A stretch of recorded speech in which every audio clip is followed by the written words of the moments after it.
Okay, so I'm sharing the screen.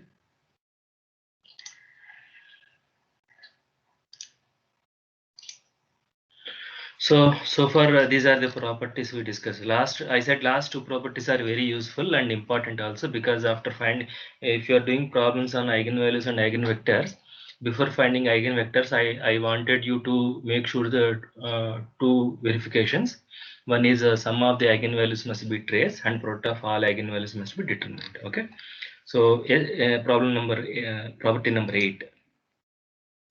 number 8. Okay, the eigenvalues of a,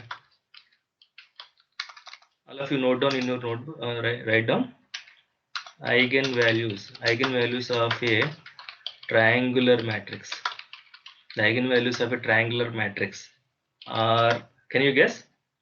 The eigenvalues of a triangular matrix are, triangular matrix can mean say upper triangular or lower triangular, right? So what could be the eigenvalues of a triangular matrix? Principal matrix elements. Principal, or it's Diagonal. a diagonal elements, right? By default, diagonal elements are nothing but principal diagonal elements. Okay, so how can you prove this result? You consider a upper triangular matrix or lower triangular matrix of order n, and find its eigenvalues and show that they are nothing but the diagonal elements, right? So so if you can prove the result for lower triangular, similarly you can say that it is also true for it can be proved for upper triangular also. You don't need to prove the result for both the types. Okay, so let us prove it. Okay, so how do we start with? I told you the procedure, no? How do we start the proof? Whatever is assumed in the theorem, if part is going to be our supposition. Okay, so suppose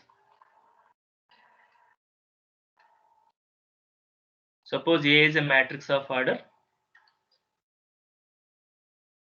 Suppose A is a what kind of matrix it is? Triangular matrix. Triangular matrix of order n.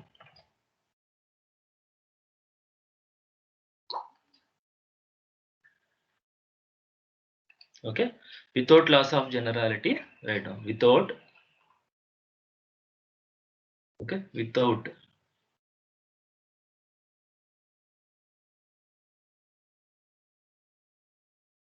loss of generality, assume that A is shall we assume upper triangular or lower triangular? A is an upper triangular matrix.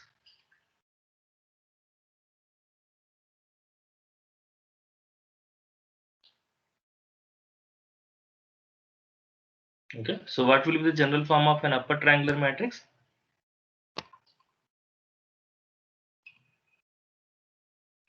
I greater than j, it is going to be 0, right? A11, A22, and so on, ANN, and these elements are going to be 0, right? 2 greater than 1, 3 greater than 1, 3 greater than 2, and so on, 0, 0, and so on. Okay, and these are going to be some elements A12, A1n, A2n. Is that okay? So this is an n by n matrix. Now what will be the, how do we find out eigenvalues? By finding the characteristic equation. Okay, so the characteristic equation is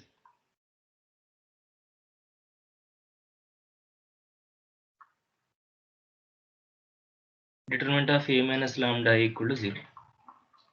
Now what is determinant of A minus lambda I? Determinant of, so you remember determinant of A minus lambda is nothing but the matrix where diagonal elements are replaced with the diagonal element minus lambda, right? So A11 minus lambda, A22 minus lambda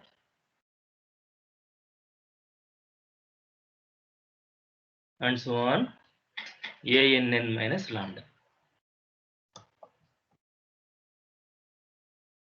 And these elements are zeros. And this is A12, A1n, A2n, and so on, equal to 0. Now, what kind of matrix it is? You're finding the determinant of a matrix. What kind of matrix again it is? A is an upper triangular. Do you see that A minus lambda is also an upper triangular? Yes. And what is the determinant of an upper triangular matrix? Product of diagonal. Product Product of the means A11 minus lambda, A22 minus lambda, and so on ANN minus lambda equal to 0. That means what are lambda values? A11, A22, and so on AN. What are A11, A22, AN? They are nothing but diagonal elements. Is it okay? Therefore, we proved that the eigenvalues of a triangular matrix, upper triangular matrix, are nothing but the diagonal elements. In a similar way, you can show that. Okay, you just write it as a note. In similarly, okay, the eigenvalues of a lower triangular matrix are also its diagonal elements. You just add that point and you can conclude the theorem. Okay. So what is our observation is we just used the property of determinant of a triangular matrix. When A is triangular, A minus lambda also becoming triangular. So shall I proceed? Yes. Okay. So 8th property is over. 9th property. So okay. So what is property number 9? Okay.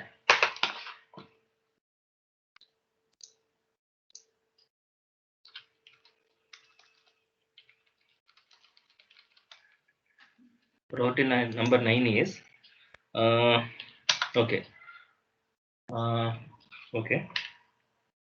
Okay, we proved that a determinant of a matrix is nothing but product of all eigenvalues. No, in that from that you can say that A is singular, singular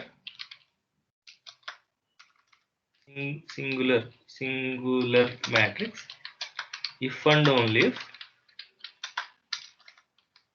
if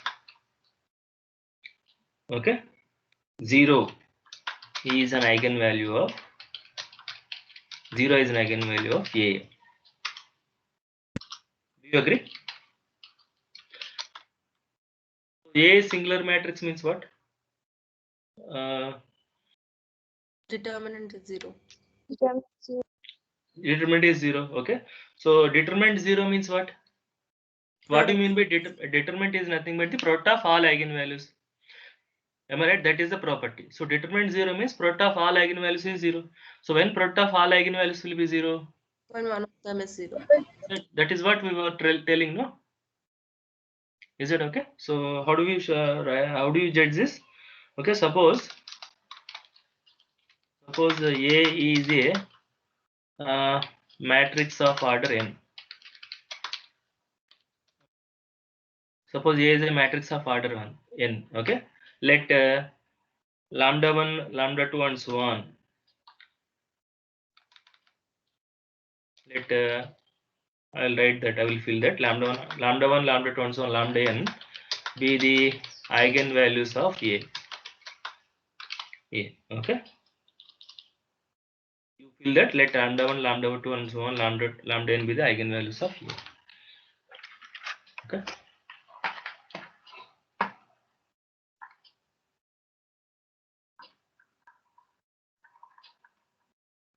Okay.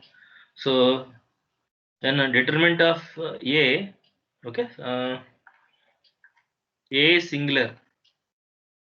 A is singular if and only if det A equal to 0. That is if and only if. But determinant of A is nothing but lambda 1 into lambda 2 into lambda n equal to 0. Okay, and this is if and only if lambda I equal to 0 for some I belongs to 1 to n. It can be lambda 1 or it can be lambda 2 or it can be lambda n. Okay, this implies that lambda equal to 0 is an eigenvalue of A.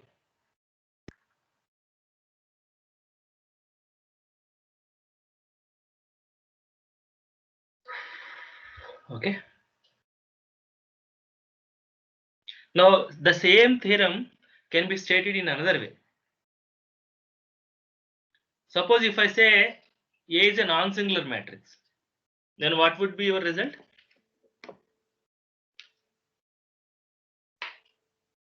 None of the element is 0. So that means so write that one. Same theorem, I am just telling in another words. Okay, A is non-singular matrix if and only if 0 0 is not an eigenvalue, or you can say all the eigenvalues are non-zero. Both are same. 0 is not an eigenvalue of A.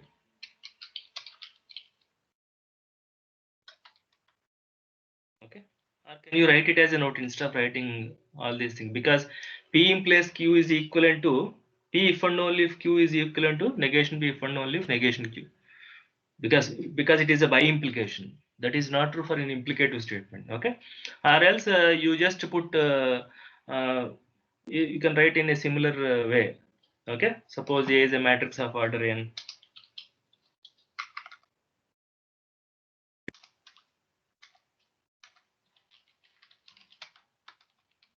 Suppose A is a matrix of order n. Okay, so let lambda n, lambda 2 and so on be the eigenvalues of A. You just write as a practice, so that it will be a practice for you. Okay, so let lambda 1, lambda 2 and so on, lambda n be the eigenvalues of A.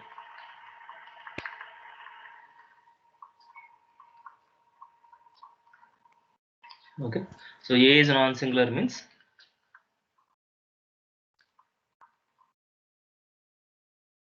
if and only if det A not equal to 0, if and only if lambda 1, lambda 2 and so on, lambda n not equal to 0, if and only if lambda I not equal to 0. Can you tell me now the condition? When the product will be non-zero? When lambda not equal to I? Previously I have written for some I. Now what should I write here? For all. For all. all. For all I. For all I. Is that okay? For all I equals to 1, 2 and so on for all n. Okay. Negation of sum is all. That means lambda equal to 0 is not an eigenvalue.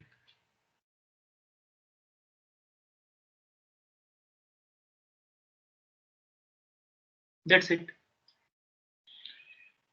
Okay. Always give a proper and meaningful argument. A nice argument. Without any. So that means I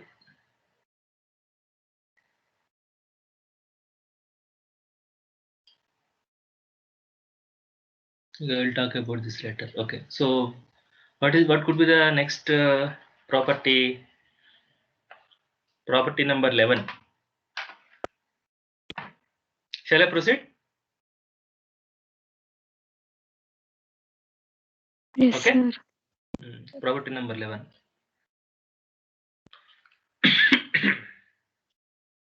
If lambda is an eigenvalue of A,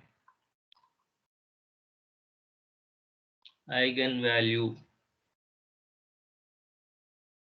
of a non-singular matrix A,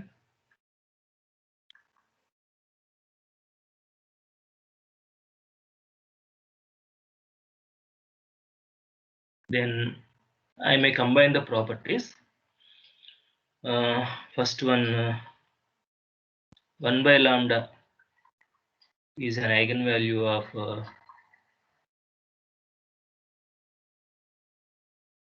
can you guess? 1 by lambda is an eigenvalue of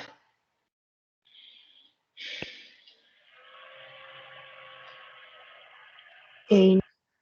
A? A inverse. A inverse. A inverse, okay. And det A by lambda is an eigenvalue of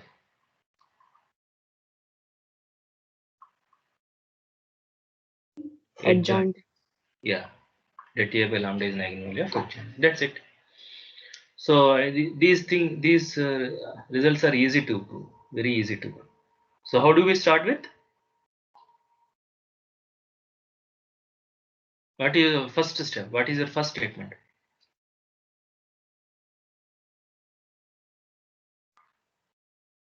Start with if part. I said no.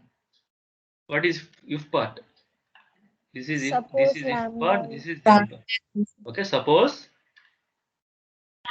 A is a matrix of suppose lambda is an eigenvalue. Eigenvalue of a non-singular matrix. matrix. Matrix A. Now, when I say it is a non-singular matrix and lambda is an eigenvalue, what is your immediate conclusion from this? Lambda is not equals to 0. That's it. What is the advantage of lambda not equal to 0? Then I can reciprocate. 1 by lambda will exist. Okay. Okay. Also, ax equal to lambda x for some x not equal to 0. What is x called? Eigenvector. Eigenvector. Now, what should I do?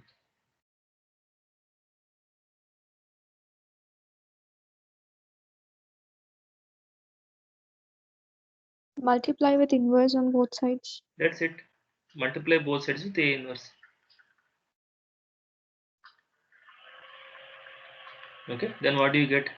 Using associative law, I can write it as A inverse here. Okay.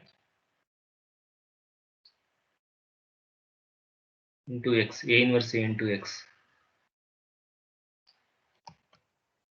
Into x is equals to lambda into A inverse x. So this implies that Ix equal to lambda into A inverse x. Okay.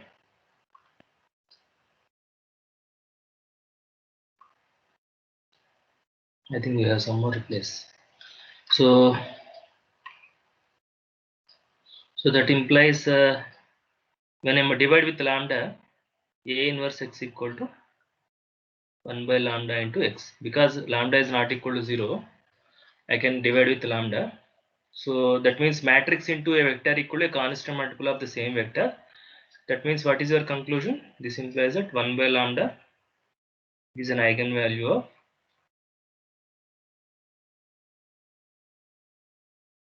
A inverse. 1 by lambda is an eigenvalue of A inverse. Is it okay?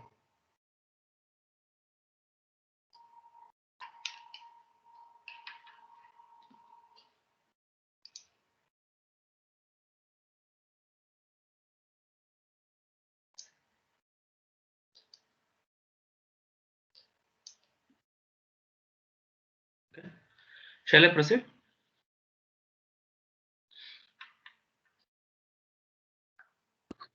Yes, sir. Okay. Now you can here itself I will shall give the next proof.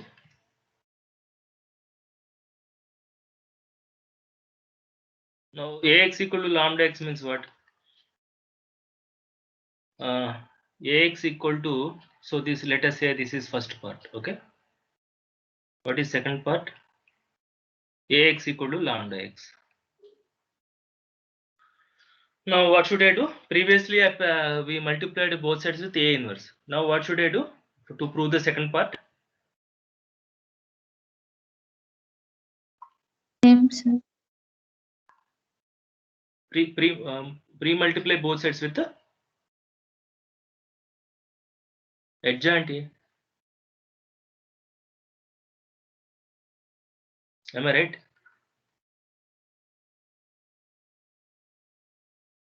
Yes. So again, using associate 2, you can write it as adjoint A into A. Don't write it as A into adjoint A, because order is important in multiplication. Equal to lambda into adjoint A x. Okay, so this implies that what is the adjoint A into A?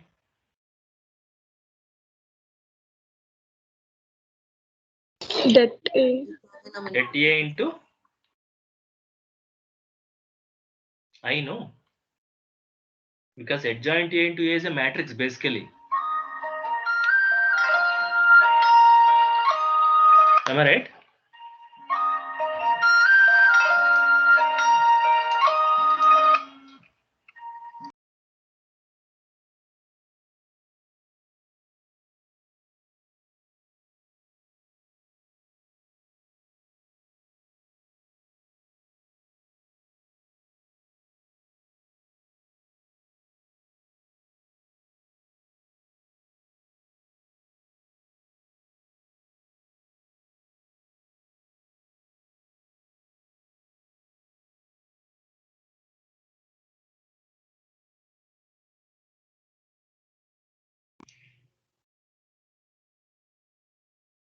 Hello, sorry for the disturbance.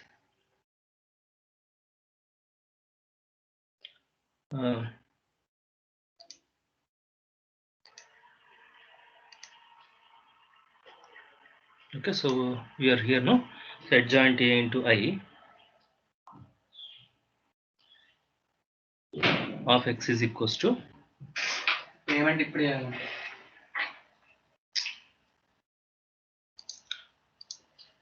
clear. Just please hold on for 5 minutes, please. Sorry.